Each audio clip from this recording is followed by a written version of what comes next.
마태복음 4장 1절부터 4절 말씀입니다.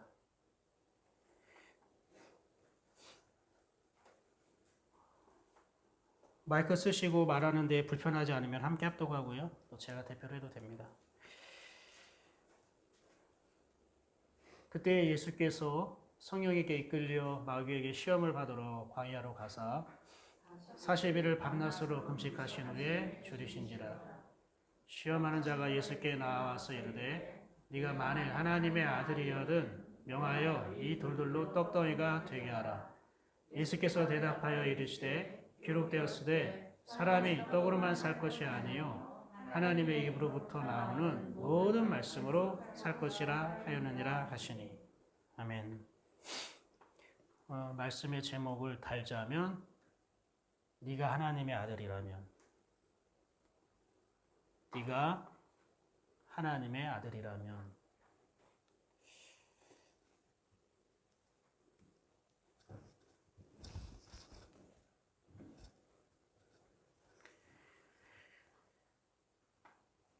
여러분이 오늘 읽으셨던 본문은 예수님이 공생애를 본격적으로 시작할 때에 나오는 장면입니다. 예수님이 40일 금식을 밤낮으로 하시고 그리고 마귀가 시험하러 다가왔다는 장면, 그리고 세 가지 시험이 있죠. 이 돌들을 떡덩이가 되게 하라. 그리고 거룩한 성전의 꼭대기에 올라가서 뛰어내려라. 그러면 주 하나님이 천사를 보내서 네 발을 돌에 부딪히지 않게 할 것이다. 그리고 또 하나는 뭐죠? 높은 산을 가서 모든 천하 만국을 보여주면서 나에게 절해라. 그럼 내가 이걸 다 주겠다. 라는 그 세 가지 시험이 있는데, 오늘은 그 첫 번째에 네가 만약에 하나님의 아들이라면 이 돌들을 떡덩이가 되게 하라라는 그 메시지가 되겠습니다. 그런데요, 뭐 4절까지 오늘 다 나갈 수 있을런지는 모르겠지만, 오늘 이 말씀을 통해서 다시 한번 우리 신앙이 하나님 앞에, 또 우리의 시각이 하나님의 시각에 초점이 맞춰지고 회복이 되는 시간이, 그런 은혜가 있기를 간절히 소망합니다. 우리 1절부터 다시 한번 읽어볼까요? 시작. 그때에 예수께서 성령에게 이끌려 마귀에게 시험을 받으러 광야로 가사. 어떻게 시작합니까?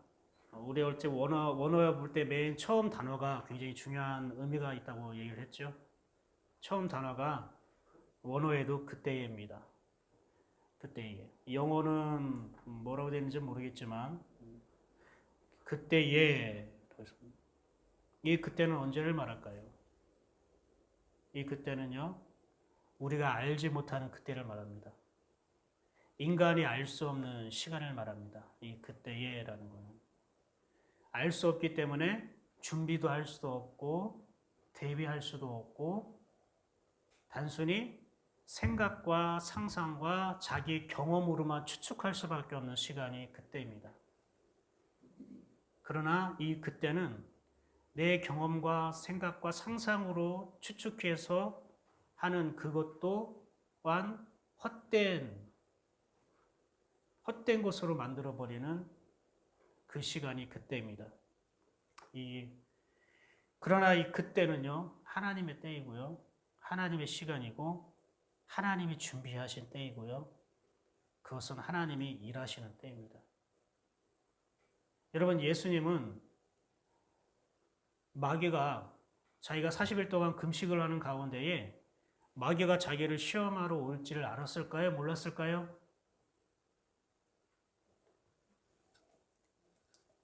알았을까요? 몰랐을까요? 몰랐습니다. 그래서 그때입니다. 저는 이 그때를요, 굉장히 많이 제 나름대로 은혜롭게 묵상을 했습니다.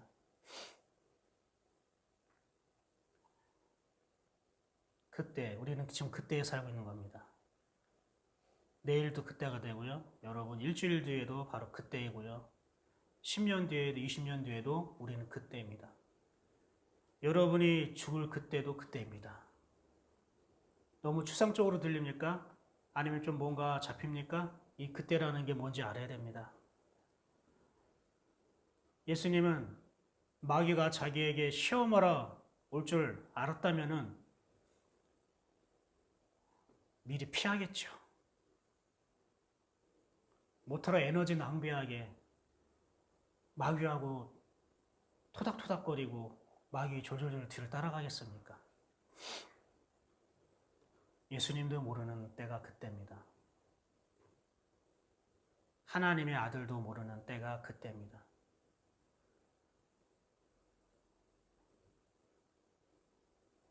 그런데 하나님만 아십니다. 하나님이 아시니까 예수님도 알겠지. 아니요.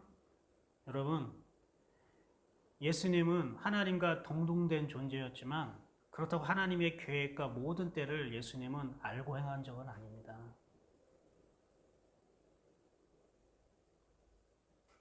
가나 혼인잔치에서 어머니 마리아가 야 얘야 혼인잔치 집에 포도주 다 떨어졌단다. 그 말은 무엇입니까? 너 하나님의 아들 그리스도지 않냐? 좀 도와줘봐. 근데 예수님이 뭐라겠죠? 내 때가 아직 이르지 않았습니다. 왜 내 때가 아직 이르지 않았다고 했습니까? 예수님도 모른다는 거예요. 이게 내 때인지 아닌지 모르겠다는 거예요. 그럼 예수님이 말씀하신 내 때는 무엇을 말합니까? 아버지 하나님께서 말씀하실 때. 어머님이 말씀하시면 잘 알아요. 저도 안타깝고 불쌍하네요. 그런데 하나님이 아직 저에게 말씀하지 않고 보여주시지 않았어요. 근데 제가 어떻게 하나님이 말씀하지 않았는데 제가 어떻게 여기서 어떻게 하나님의 아들이라고 먼저 행할 수 있겠어요? 저도 언제 도와줄지 모르겠어요. 어떻게 할지 모르겠어요. 예수님도 몰랐어요. 예수님 모르는 게 너무 많은 분이었어요. 예수님도 순간순간 지금 그때 하나님의 마음을 캐치해서 사셨던 분이에요. 그러니까 늘 새롭고 늘 익사이팅하고 늘 힘이 있던 거예요. 그러니까 예수님은 앞날을 두고 미래에 두고 걱정하고 염려하는 게 없었다고요. 왜요? 거기에는 관심이 없었던 거예요. 지금 이 순간에 하나님이 말씀하시는 것만 누려도 예수님은 충분히 만족하고 행복한 분이었거든요. 근데 우리는 미리 알고 싶죠. 하나님이 미리 알려주시면 좋을 텐데. 제가 이 10년 전에 이 사정동에서 개척할 거를 저희 아버지가 40년 전에 미리 알았더라면 어땠을까요? 예? 이 산성동에 복수동에 이 많은 땅들 이거 팔고 뭐 이거 사업한다고 이거 넘겨주고 막 이렇게 부도나고 그랬을까요? 임장로야 30년 40년 뒤에 네 아들이 사정동에서 목회를 하는데 무진장 고생할 거다 알아둬라 이렇게 했으면은 알겠습니다. 이 금싸라기 땅 한 500평 정도는 제가 이거 교회 바치지 않고 우리 아들을 위해서 남겨놓겠습니다. 이러겠죠? 그럼 이제 저하고 여러분은 만남이 없겠죠? 무슨 말씀하신지 알죠? 하나님은 우리가 언제 무슨 일을 당할지 알려주실까요? 안 알려주실까요? 안 알려주시죠.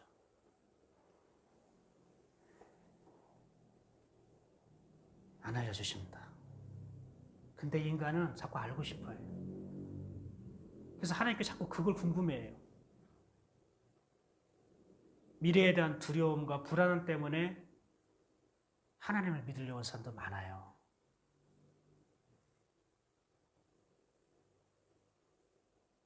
마치 나이가 들면 묘짜리 본다고 하잖아요. 옛날에는 어르신들이 용돈 조금씩 모아서 자기 관을 준비한다면서요. 지금도 그런 분이 있을 거예요. 좋은 관 이런 데에 자기가 들어가고 싶어서 그거 마치 준비하는 것처럼 자기 묘자리 준비하고 자기가 들어갈 관 하나 준비하는 마음으로 하나님에 대해서도 그렇게 믿고 그렇게 하나님을 생각하는 사람들도 없지 않아 있어요. 근데 여러분 하나님은 우리가 어느 때에 무슨 일이 일어날지 알려주지 않아요. 그거 알려주는 사람은 무당 아니면 점쟁이에요. 근데 맞는 것 같지만 다 틀려요.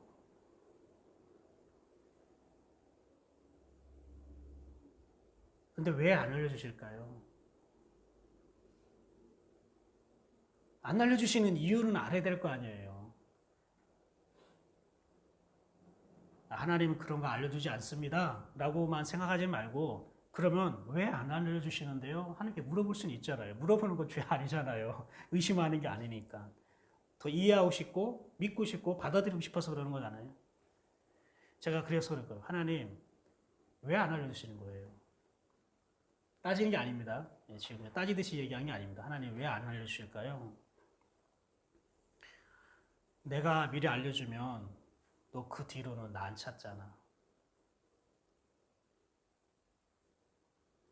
그때 무슨 일이 난다고 하나님 말씀하시면 그 뒤부터 나한테 안 물을 거잖아.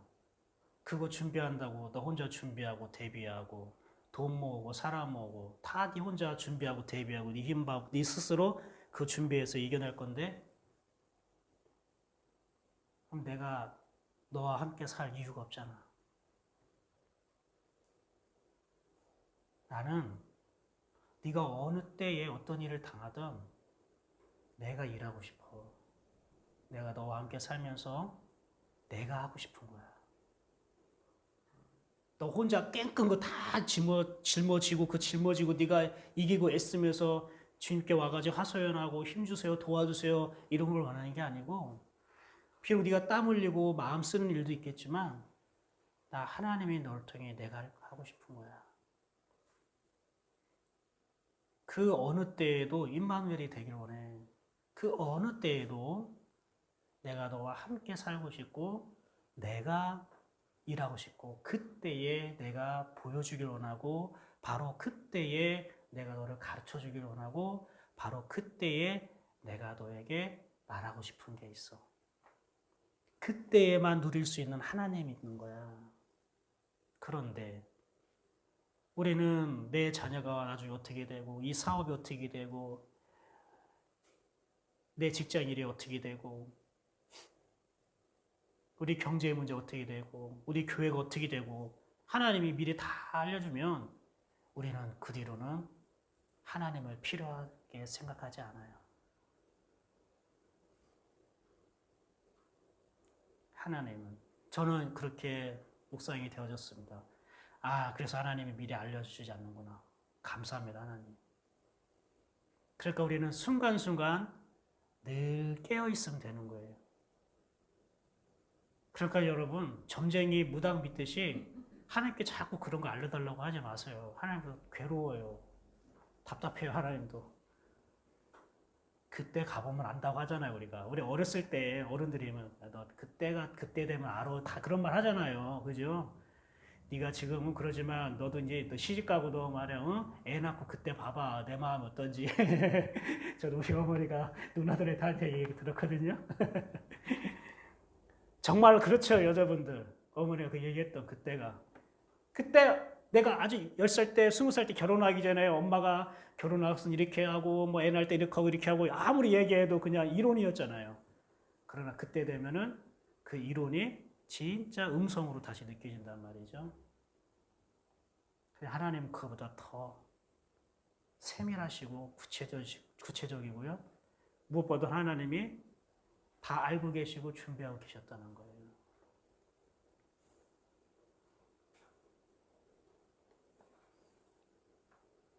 하나님은 우리가 하나님 없이 무언가를 준비하는 것을 기뻐하지 않으셔요. 하나님과 함께하지 않는 모든 것은 하나님께서는 기뻐하지 않아요. 성경에 이런 말씀이 있죠. 믿음으로 하지 아니한 모든 것은 뭐라고요? 죄이다. 여러분, 미워하고 사람 때리고 죽이고 거짓말하고 이것만 죄가 아니라 믿음으로 하지 아니한 것이 다 죄래요. 근데 믿음이 뭘까요? 믿음은 하나님이 주시는 거예요. 내가 믿습니다, 믿습니다 하고 열심을 내는 게 믿음이 아니고 하나님이 주신 걸 받아들이는 게 믿음이에요. 하나님을 주시는 걸 받아들이는 게 뭐냐면 하나님의 일하심을 인정하고 받아들이는 게 믿음이라고요. 다른 말로 말하면 하나님과 함께 살아가는 것이 믿음이에요. 그러니까 하나님과 함께 살지 않는 것이 죄예요.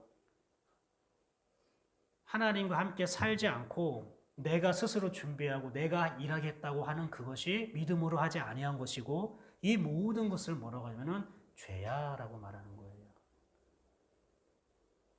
하나님은 하나님과 함께하지 않는 것, 하나님 없이 준비하는 것, 이것을 성경은 악하다고 보는 거예요. 그럼 선은 뭘까요? 이거는 하나님이 함께하면서 하나님이 일하시는 걸 선이라고 얘기합니다. 우린 선은 착한 일, 바른 일, 올바른 일 하는 걸 선이라고 하지만 성경에서 선은 다른 의미입니다. 선은 하나님이 나와 함께 하시는 것을 선이라고 하고 더 나아가 하나님이 나와 함께 함으로 하나님이 일하시는 걸 선이라고 합니다. 성경 있으면 한번 찾아볼까요? 마태복음 10장 17절 한번 볼까요? 여러분 성경이 마태복음 10장 17절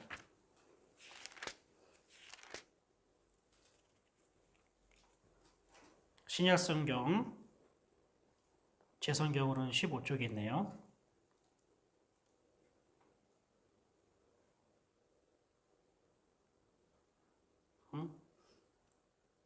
제가 또 성경을 잘못 기록했나 봅니다.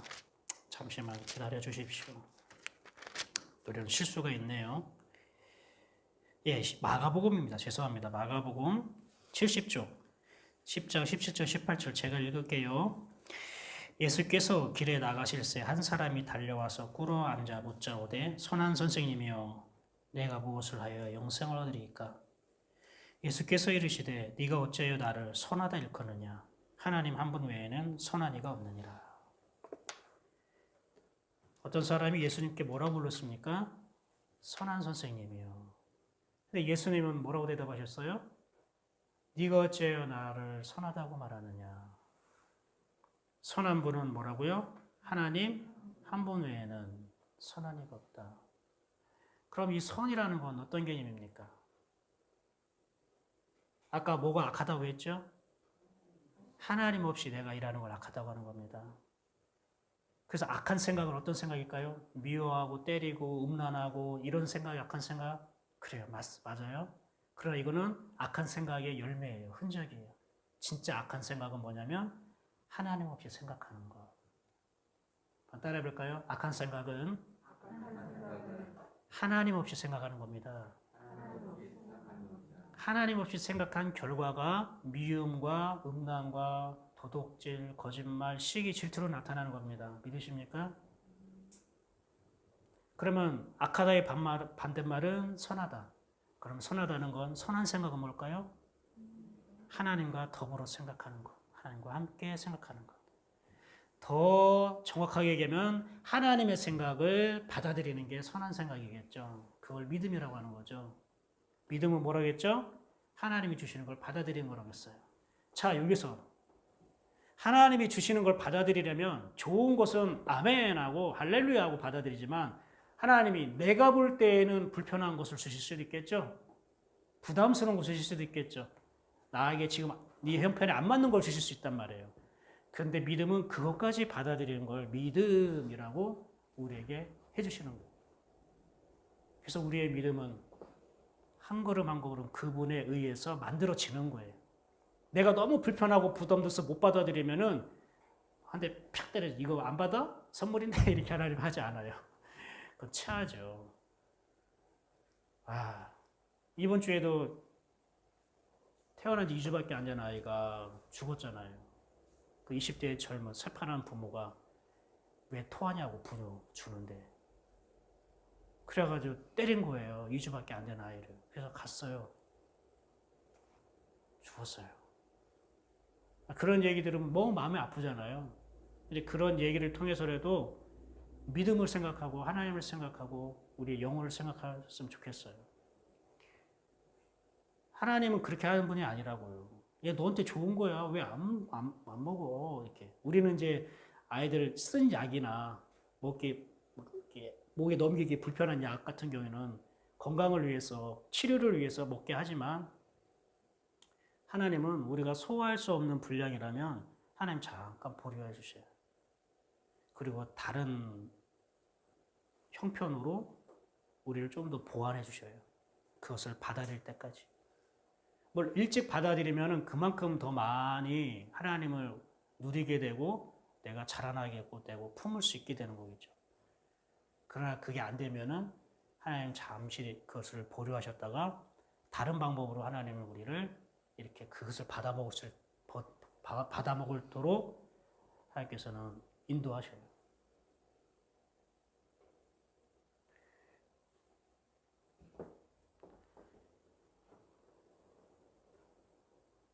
하나님 한 분 외에는 선한 이가 없다고 말한 거는 하나님만이 일하시는 분이라는 뜻이에요. 왜 네가 나를 선하다고 하느냐? 예수님도 하나님 아들인데 선한 분 아닙니까? 아니 그리스도인데 선한 분 아닙니까? 근데 그리스도이시고 하나님의 아들인데 자기는 왜 선하다고 얘기하지 않고 오직 하나님 아버지만 선하다고 얘기합니까? 나는 일하는 자가 아니라는 거예요, 예수님은. 나는 그리스도로 왔고 하나님의 아들이지만 나는 내가 일하는 자가 아니야. 내가 역사하는 자가 아니야. 내가 은혜를 주는 자가 아니야. 내가 말하는 자가 아니야. 하나님이 일하시는 거야. 하나님의 아들은 그 하나님의 일하심을 기다리는 거야. 그 하나님의 말씀과 하나님의 생각을 기다리는 자가 아들이야. 요한복음 5장 19절 볼까요? 요한복음 5장 19절.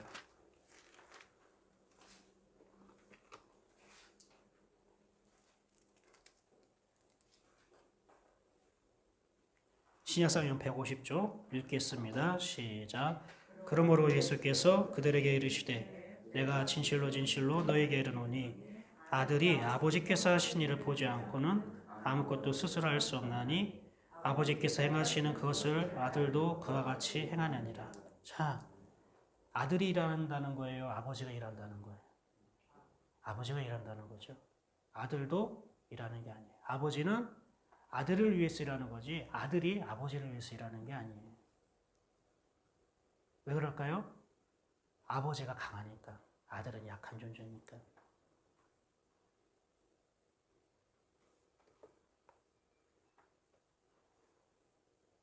다만 아버지는 아들 안에서 아들과 함께 일하는 존재예요. 우리가 믿는 하나님이 그 아버지입니다. 그 아버지께서 여러분을 위해서 일하십니다. 그래서 그분이 일하시는 그 마음이 임하기를 기다리십시오. 처음에 잘했다가 그걸 놓친 분들도 그것이 다시 출발되었으면 좋겠습니다. 시작되었으면 좋겠습니다.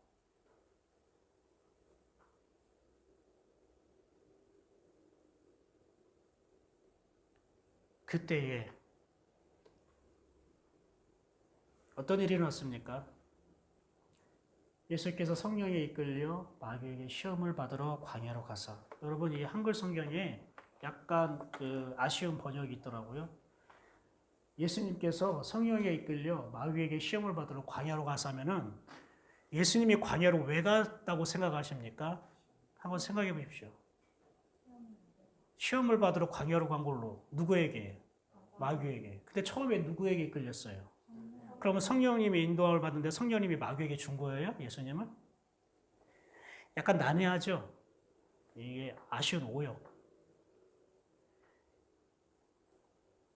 왜 성령님이 우리를 마귀에게 시험을 주러 보냅니까?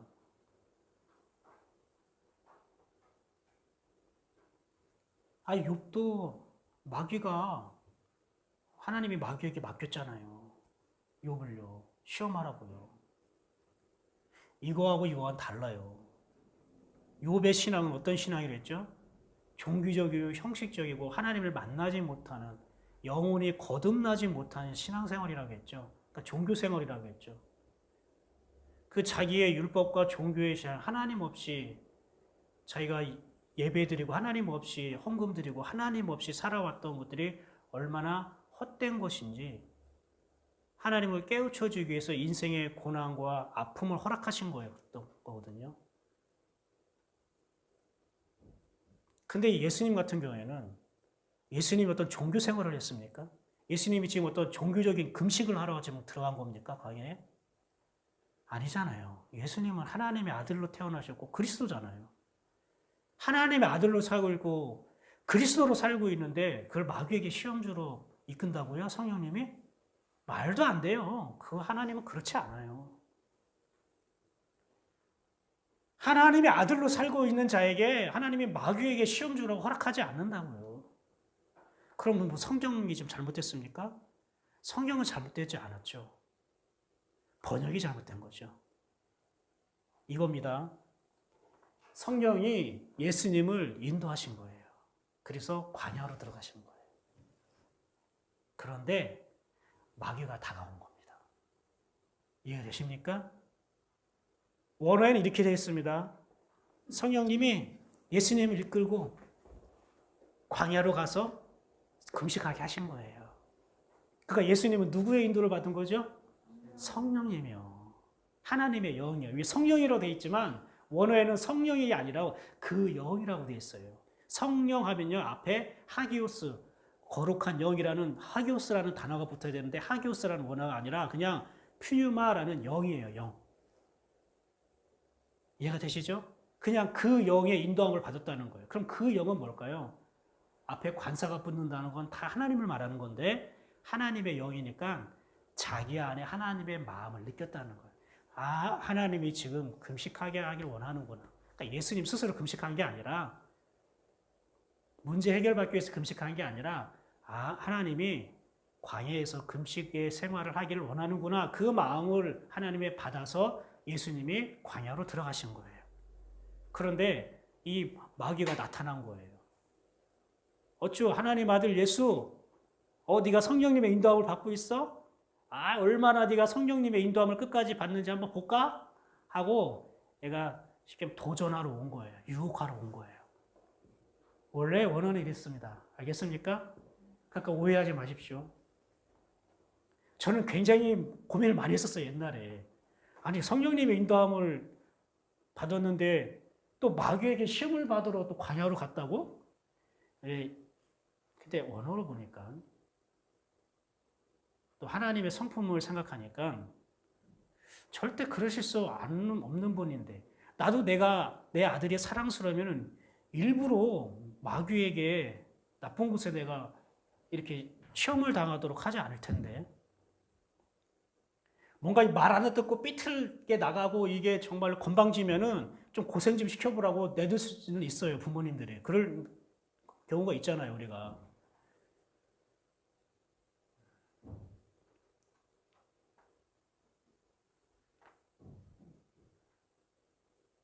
우리는 이런 생각을 가질 수 있어요. 어떻게 예수님인데 마귀의 시험을 받을 수 있을까? 아니 성령님의 인도하심을 받고 있는데 어떻게 마귀가 시험하러 유혹하러 올 수 있을까? 성령님의 인도함을 받으면 다 은혜로워야 되는 거 아니야? 근데 어떻게 마귀가 그에 끼어들 수 있을까? 마귀를 보이는 존재라고 자꾸 생각해서 그런 거예요.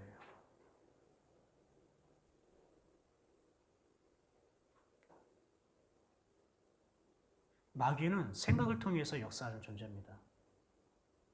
그러니까 마귀라는 존재가 예수님의 생각을 통해 사실 유혹하고 시험하려고 하는 겁니다. 근데 어떻게 하나님의 아들인 그리스도에게도 그런 시험과 유혹이 있더라고요? 우리가 이걸 알아야 됩니다. 성령님의 인도함을 받는데 하나님의 인도하심을 받는데 마귀의 시험이 있다는 것이 중요한 게 아닙니다. 우리가 자꾸 그것을 따지고 들 필요가 없습니다. 예수님에게 중요한 건 뭘까요? 예수님은 뭐가 중요할까요? 마귀가 자기를 시험하러, 유혹하러 다가오는 게 예수님이 중요할까요? 본인이 성령님의 인도하심을 받고 있는 걸 더 중요하게 생각할까요?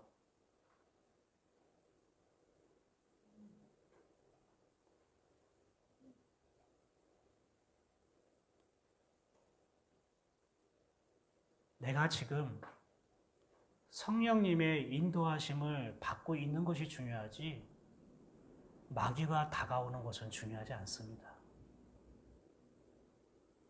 내가 성령님의 인도하심 가운데 계속 머무르고 있으면 마귀 100마리, 1000마리가 유혹하러 와도 우리는 승리하는 겁니다.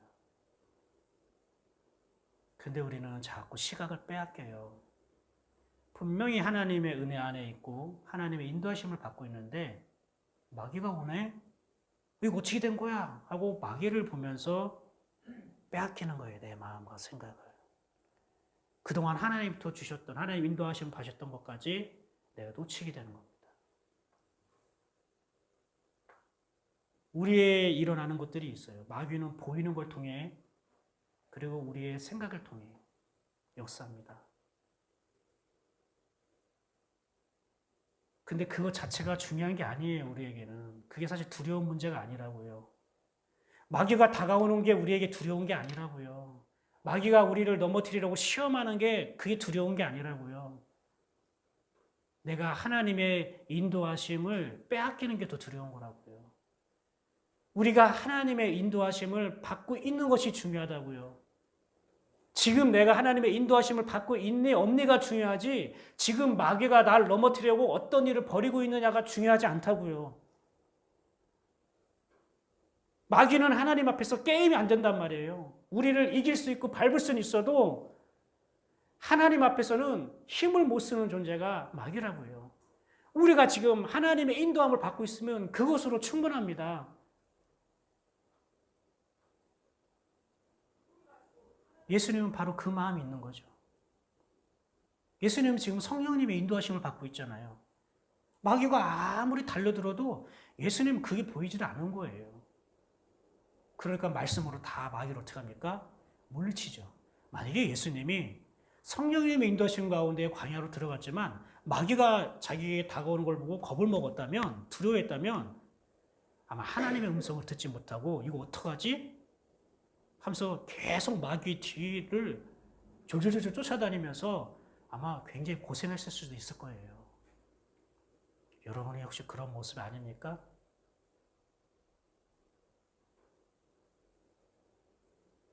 여러분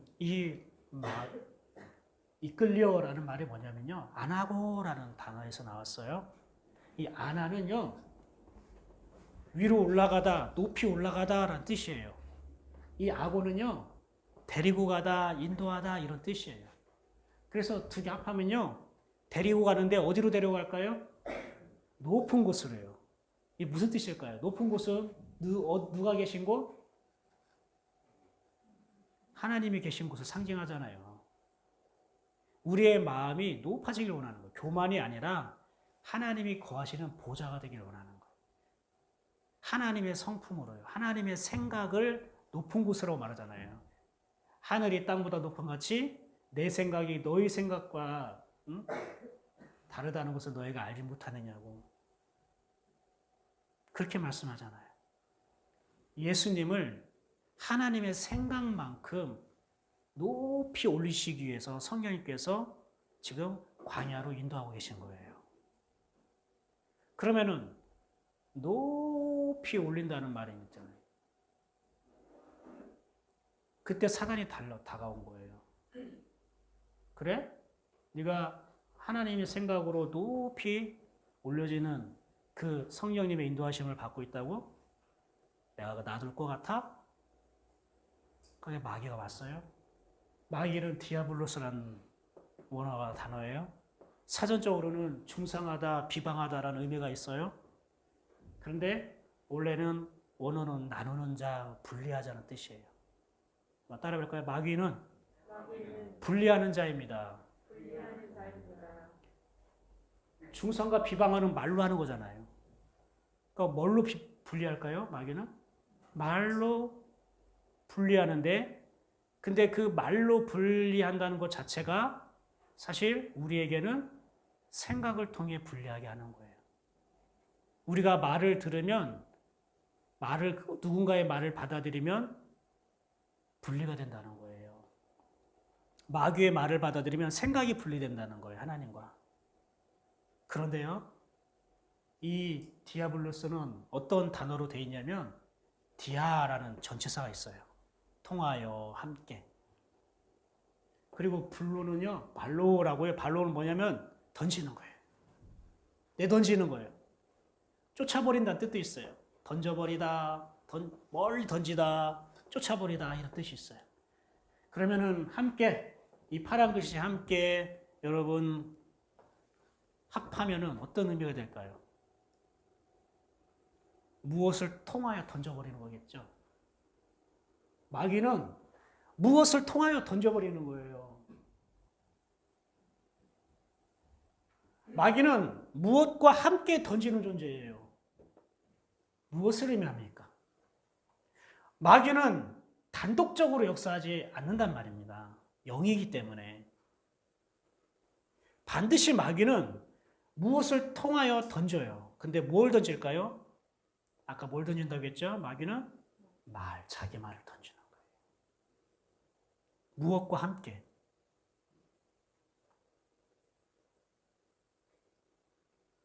그럼 이 무엇은 뭘까요?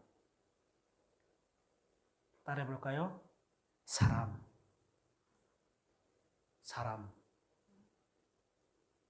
다시 따라해 볼까요? 나. 사람이라는 건 안 따라하고 나 하니까 따라 하시네요. 너무 믿음이 좋은데요.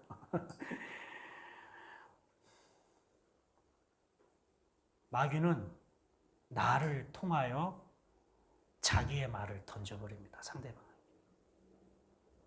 마귀는 나와 함께 말을 상대방에게 던져버립니다. 그래서 상대방이 그 말을 들으면 어떻게 될까요? 분리가 되는 거예요. 하나님의 생각과 분리가 되는 거예요. 이걸 여러분 마음에 새기십시오. 그러니까 마귀가 예수님 계속 따라오면서 어떡합니까? 세 가지 시험을 했다고 했죠. 그게 다 뭘로 하는 겁니까? 말인데, 근데 우리가 볼 때 이래요. 자기 말이 아니라 성경 구절도 있네요. 마귀가 이랬어요. 기록되었으되라고 성경 구절을 이용해요. 그죠? 처음에는 자기 말을 한 거예요. 또 두 번째, 세 번째 그 시험은 성경 구절을 인용했단 말이에요.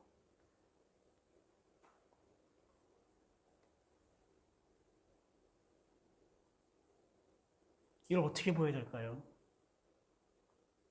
자기 말이 아니라 하나님 말씀을 마귀가 얘기한 건데. 요한복음 8장 44절 볼까요? 요한복음 8장 44절. 요한복음 8장 44절. 여러분이 다 알고 있는 말씀입니다. 신약성경 159쪽 제가 읽을게요. 너희는 너희 아비 마귀에게 났으니 너희 아비의 욕심대로 너희도 행하고자 하느니라. 그는 처음부터 살인한 자요 진리가 그 속에 없으므로 진리에 서지 못하고 거짓을 말할 때마다 제 것으로 말하나니 이는 그가 거짓말쟁이요 거짓의 아비가 되었습니다. 거짓을 말할 때마다 무엇으로 말한다고요? 자기 것으로 말하는데 자기 말을 한대. 자기 말하는 사람은 거짓말하는 거예요. 속이고 감추는 것만 거짓이 아니라 자기 생각을 말하면 그걸 거짓입니다. 그러면은 거짓의 반대는 참, 진리. 뭐가 참이에요, 그러면? 최소한 자기 말을 하지 않으면 참에 가까운 거죠. 그럼 하나님의 말을 하면, 하나님의 생각을 하면 이게 진리가 되고 참이 되는 거죠.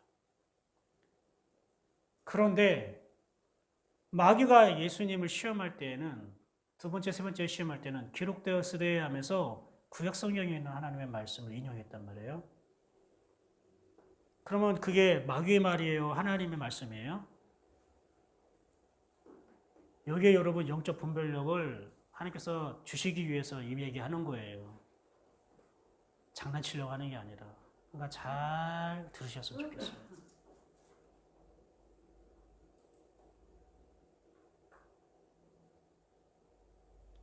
하나님의 말씀이지만 마귀가 자기의 목적을 위해서 이용할 때에는 이거는 하나님의 말씀이 되는 게 아니라 이게 마귀의 말이 되는 거예요. 거짓이 되는 거예요.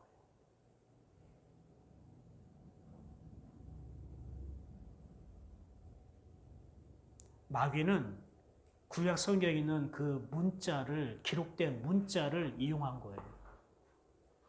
그런데 예수님도 분명히 이렇게 대답했어요. 기록되었으되. 그럼 예수님 똑같이 마귀랑 똑같은 패턴으로, 형식으로 대꾸했거든요. 그럼 예수님은 왜 이렇게 말씀하셨을까요? 그럼 예수님도 기록된 문자를 이용했을까요? 아니요. 예수님은 자기 안에 있는 말씀을 마귀에게 얘기한 거예요. 예수님은 구약 성경에 있는 기록된 문자를 야, 성경에 이렇게도 돼 있어 라고 한 게 아니라 자기 안에 있는 하나님의 말씀, 다른 말로 말하면 지금 하나님이 주신 그 말씀, 그걸 음성이라고 하죠. 그걸 말한 거예요.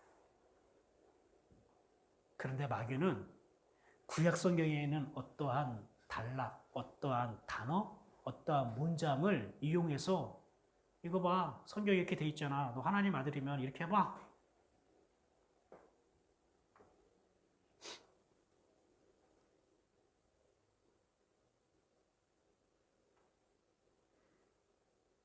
근데 예수님 뭐라고 했을까요? 아니, 하나님의 아들은 성경에 기록된 것을 따라가는 사람이 아니고 지금 내 안에 말씀하시는 그 음성 듣고 따라가는 게 하나님의 아들이야. 이것을 여러분 구별해서 보여야 됩니다. 똑같이 마귀가 기록되었으되라고 얘기하고 예수님도 똑같이 기록되었으되 해가지고 둘 다 똑같이 구약 성경 가지고 뭐 쌍벽을 가르고 뭐 서로 이렇게 했는데 예수님이 이겼다 이렇게 하면 안 됩니다. 똑같은 하나님의 말씀인데. 성경에 기록된 하나님의 말씀이라도 그게 자기 목적을 위해서 그것을 이용하는 것은 그것은 하나님의 말씀이 될 수 없다는 거예요. 그냥 그건 문자예요. 그냥 문자라고요. 말씀이 아니라고요. 여러분이 이 정도 들을 수 있기 때문에 이렇게 얘기하는 겁니다. 다른 데 가서 이렇게 얘기하면 큰일 나요. 그냥 이건 글자라고요. 글자. 하얀 건 종이, 검정 건 글씨. 마귀가 말한 거는 예수님이 기록되었으되라는 것은 자기 마음에 기록되었다는 걸 말하는 거예요. 마귀가 기록되었으되라는 것은 너 두루마리 성경 거기에 이렇게 기록되어 있잖아. 예수님은 말씀하는 거야. 아니, 내 마음에 기록된 그 하나님의 말씀. 그러니까 음성이에요.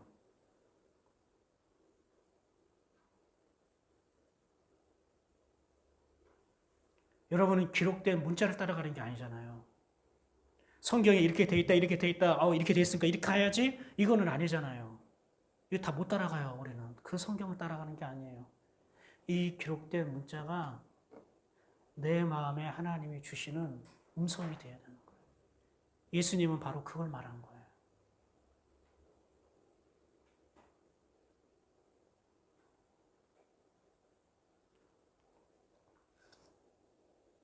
마귀는 시험을 하는 자예요. 무엇을 통하여 시험하는 자입니다. 무엇을 통하여? 사람을 통하여, 말을 통하여. 결국 그 사람의 생각을 하나님의 생각과 분리시키는 자입니다. 여러분, 시험은 언제나 올 수 있습니다. 유혹은 언제나 우리를 찾아옵니다. 마귀는 언제나 우리를 다가옵니다. 왜 다가오는지 아십니까? 마귀가 왜 예수님께 왜 다가갔습니까? 이걸 알아야 돼요. 마귀가 예수님께 왜 다가갔습니까?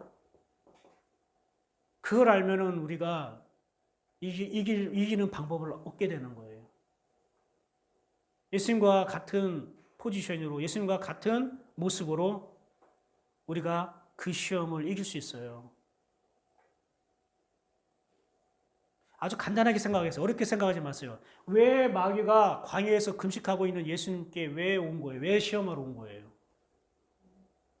아까 예수님이 이끈다는 건 뭐예요? 예수님의 마음과 생각을 하나님께 높이, 하나님의 생각 마음으로 높이 올리기 위해서, 그래서 광야에 들어간 거 아닙니까? 분리한다는 거 왜 분리하는 거예요, 여러분? 자, 행동 설교. 자, 붙어 있습니다. 붙어 있죠? 그럼 이렇게 써요. 그럼 어떻게 하겠습니까? 누가를 분리하려면 어떻게 해야죠? 다가와서 떼야겠죠?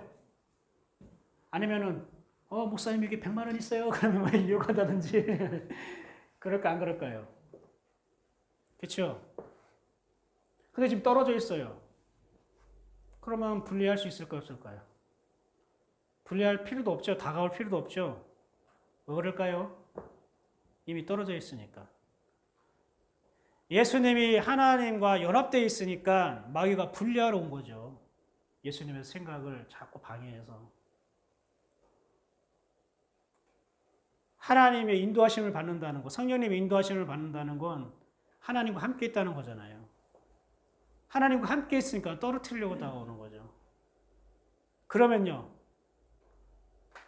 하나님과 함께 하지 않으면, 하나님과 떨어져 있으면요, 마귀가 와요, 안 와요? 아니, 올 필요 있을까요, 없을까요? 없겠죠. 왜요? 이미 떨어져 있는데 마귀가 무슨 수고를 합니까? 마귀도 헛수고 하는 거예요. 그거 아세요? 헛수고. 대장 마귀가 있대요, 지옥에. 그 쪼무레기 마귀가 있는데, 쪼무레기 마귀가, 야, 저기 뭐 예인교회 누구 쟤네들 떨어뜨리자. 쟤네들 막 이렇게 하자. 그래 대장 마귀가 막 그러는 거예요. 야, 니들 무슨 회의하고 뭐 하고 있냐? 아예 자기 대전에 예인교회가 있는데 거기에 막 방해하려고 막 떨어뜨리려고 성도들 미워하고 시기하고 막 하나님과 분리시키려고요. 막 우리 작전 회의하고요. 지금 3박 4일 동안 잠도 못 자고요. 먹지도 못하고 지금 대장 마귀님을 기뻐하기 위해서 지금 회의하고 있습니다. 야, 헛수고 하지 마. 그냥 가만히 놔둬. 다 떨어져 있어, 쟤들. 내려갈 필요도 없어. 제가 큰 교회 얘기하려고 했는데 큰 교회 상처받으니까 여러분 이 얘기가 상처 안 받잖아요. 하나님과 떨어져 있으면 마귀도 안 와요. 시험 받을 일도 없어요. 여러분 마귀의 시험 받고 싶지 않으면 하나님과 떨어지십시오. 성도들 떨어지십시오. 하나님과 가까이 있으니까 시험이 오는 거예요. 하나님의 인도하심을 자꾸 받으려고 하니까 마귀가 자꾸 분리시키려고 찾아오는 거예요. 하나님과 이미 떨어진 사람은 이미 마귀 편이에요. 자기 편인데 뭘 시험합니까? 좋다고 그냥 잔치 부리겠죠.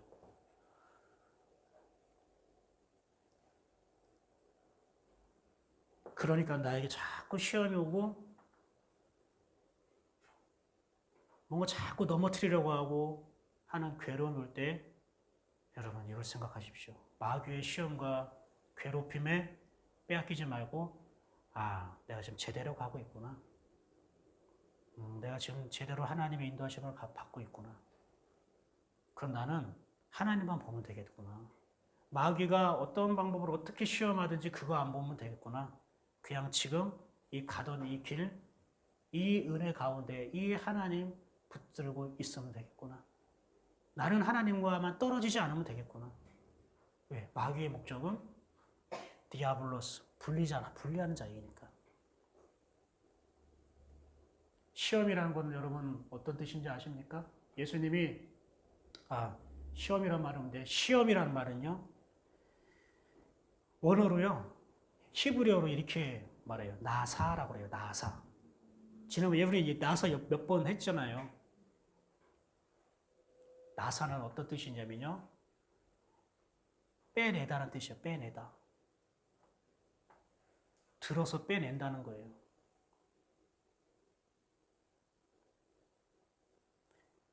그러니까 마귀는 예수님을 통해 예수님에게 어떤 시험을 한 거냐면은 빼내는 시험을 한 거예요. 어떤 걸요? 예수님 안에 있는 하나님의 생각을 빼내는 것이 시험입니다. 여러분이 우리가 시험을 받는 이유와 이 시험이란 뜻이 무언가를 알게 되면 이것을 우리가 하나님으로부터 오는 그 마음을 빼앗기지 않도록 우리가 품을 수 있고 유지할 수 있어요. 시험은 어떤 뜻이라고요? 빼내는 거예요. 근데 이게 좋은 의미도 있고요. 안 좋은 의미도 있습니다. 안 좋은 의미부터 얘기해 볼까요? 아까 말한 것처럼 마귀는 사람과 함께 사람을 통하여 자기 말을 심어줌으로 인해서 상대방이 하나님과 생각이 분리되게 한다고 했죠. 그게 디아블로스 마귀라는 정체예요. 그러니까 나도 마귀가 될 수 있죠. 내가 내 주장과 내 뜻과 내 감정 가지고 자꾸 얘기해버리면 상대방은 하나님과 생각이 분리될 수 있게 하게 하겠죠. 근데 이 시험이라는 건 뭐라고요? 빼내는 거예요. 하나님의 생각을 빼내려고 하는 거예요. 내가 누군가의 어떤 말을 함으로 어떤 잘못된 정보를 줌으로 그 사람에 있는 생각을 빼내는 거예요. 우리 속이는 거, 사기치는 거 이게 다 뭡니까? 다 빼내는 거잖아요. 그 사람의 생각을 빼내가지고 속아 넘어가는 거 아닙니까? 하와가 어떻게 뱀에게 넘어갔습니까? 뱀이 하나님에 대한 잘못된 정보를 줌으로 인해서 하와는 뱀으로부터 하나님에 대한 잘못된 정보를 줌으로 자기 안에 있는 하나님의 정보가 빼어나간 거예요. 하나님을 그동안 알고 있던 정보가 있잖아요. 이 생명나무를 먹어야 된다. 선악나무를 먹으면 반드시 죽을 거야 라는 그 하나님의 약속, 그 하나님에 대한 어떤 이미지, 하나님에 대한 생각. 근데 마귀가 다른 말을 함으로 하나님 주신 말 아니라 자기 말을 함으로 하나님은 이럴 거야 라는 자기 생각. 마귀를 추측으로 얘기한 거예요. 자기가 경험한 하나님을 전한 것도 아니고 확신을 가지고 얘기한 게 아니에요. 여러분, 뱀도 하나님 이럴걸? 이게 던진 거예요. 추측한 거라고요, 자기도. 그 추측을 받고 하와가 안 죽는다고? 선악과를 먹으면 죽는다고 하셨는데 안 죽는다는 얘기를 듣고 나니까 죽는다는 하나님의 말씀이 빠진 거죠. 하나님에 대한 생각이 빼어내고 그걸 나사라고 하는 거예요. 그걸 시험. 시험은 뭐냐면 사단이 여러분에 있는 하나님의 생각을 빼내려고 하는 게 시험이에요. 그럼 반대로 예수님이 우리에게 하신 말씀 어떻게 될까요?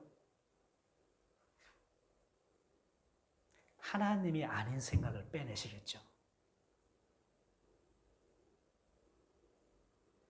하나님의 언어, 예수님의 언어, 하나님의 마음이 임하면 하나님이 아닌 것들이 빠져나가겠죠. 이것도 나사예요. 그래서 시험이라는 말이 두 가지가 있어요. 마귀가 올 때에는 하나님 것을 빼낼 때는 temptation이라고 해서요. 유혹이라는 단어를 써요.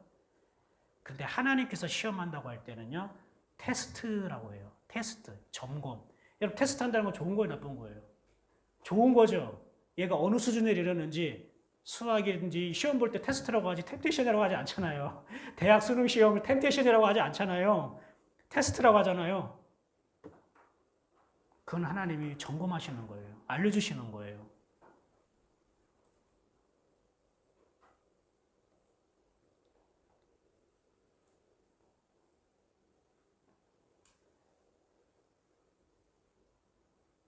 우리 사람 말은 참 신기해요. 여러분 히틀러 하면은 어떤 마음이 들어요, 여러분?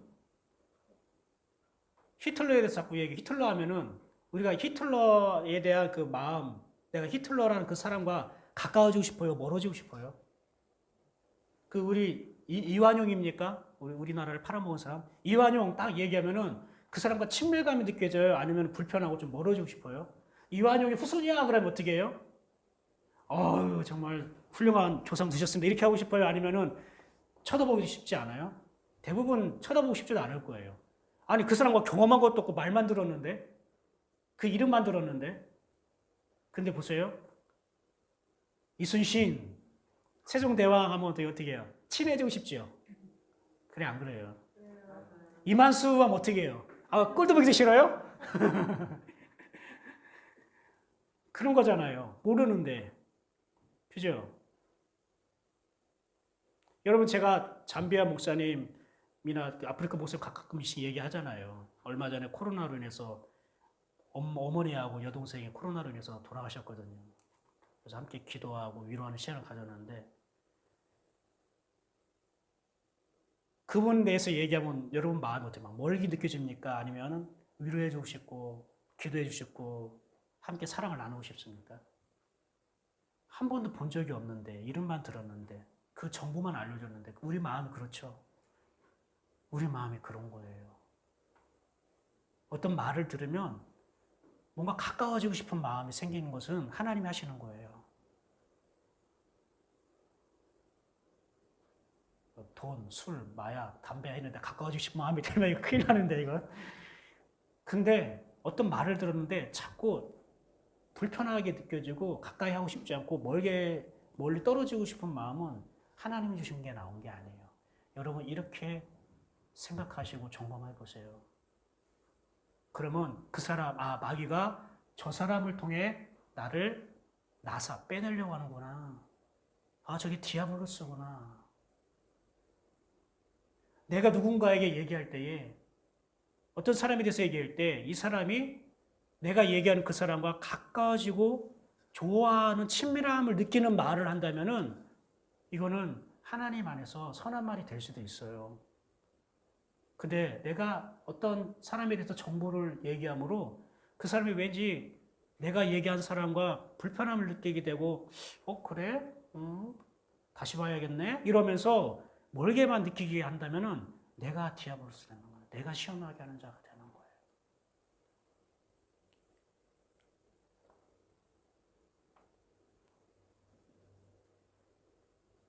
우리가 정신 차려야 돼요.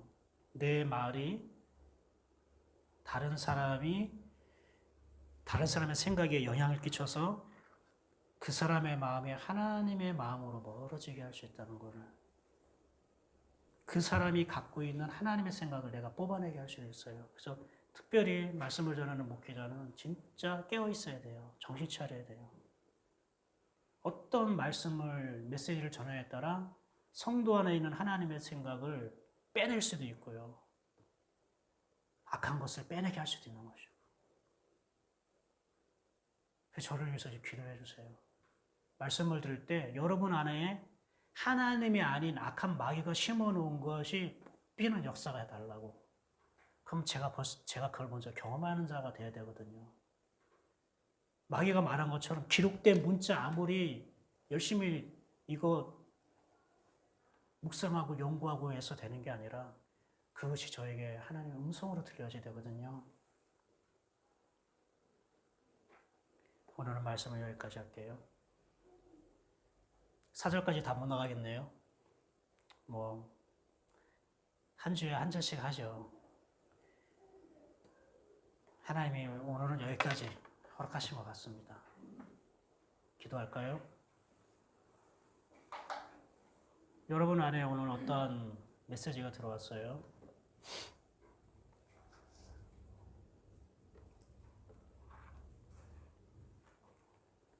주님 앞에서 함께 기도합시다.